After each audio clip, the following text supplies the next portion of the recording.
One of my marvelous coaches said to me this morning, I'm genuinely just making this stuff up as I go along. And I said, well, yeah, so what? So is everybody else. And it wasn't a case of the imposter syndrome, like, oh, I don't know what I'm doing, which, well, it was actually part of that. But the foundation was he's trying to do something new and doesn't really know if what he's doing is actually going to work. And I said, well, of course. That's how everything works, whether you're a scientist or a sales leader or whatever it is you're doing. You've got the idea of the foundational bits, the building blocks, the Lego bricks, right? So you take your Lego bricks, you stick them all together, and when you stick them together, you know that they're more or less going to stay stuck. Or, let's find another analogy, you pull a lever, and when you pull lever X, Y usually happens. So the gig is to put all these bits together that you know are reasonably reliable and use those tools and those techniques to do the wacky, crazy stuff that you're really not sure about.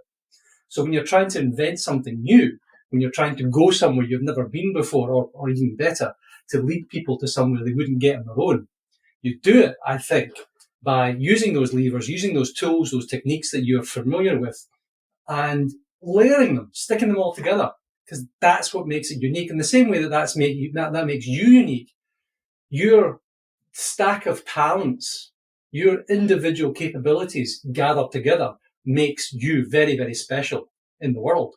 And if you're good at many of them, that makes you incredibly special in the world. Now, equally, you're trying to do something new and wonderful, whether you're in a multi-billion-dollar corporation or you're in your own wee startup doing a thing. You're trying to do something new, different, and interesting, but you're using familiar tools and techniques because layered together in the way that you put them in the right order, in the right way, and you use them the way that you're doing it. That's what makes you different and special.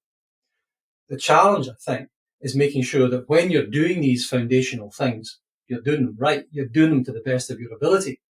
And that's the conversation that I was having. It was, if I do X, Y should happen, right? And I said, well, yes, because that's normal. But what happens if then I do Z? Does A happen after that? And we said, probably yes. But the probably bit is the interesting bit, because that's where you're then amplifying an output. And as soon as you amplify something, you move a small lever and something big happens. That amplification can either be an amplification of success or an amplification of failure. So we talked through it, we worked it all out, we did the whole whiteboarding thing, we moved all the needles around, and we came to the conclusion that it was a fair bet. The challenge comes is what happens after point one, and then point two, and then point three. You can have a plan, but as the late, great, is he late? I don't know. The great Mike Tyson said, everybody's got a plan until they're punched in the face. Everybody's got a plan, or plans are not that useful, but the planning process is essential. It's thinking through the journey, what's going to happen, point one, point two. And then point three, you've got an idea. But in reality, you review it as you go along. This is the feedback loop and all that sort of stuff. Anyway, just thought I'd share.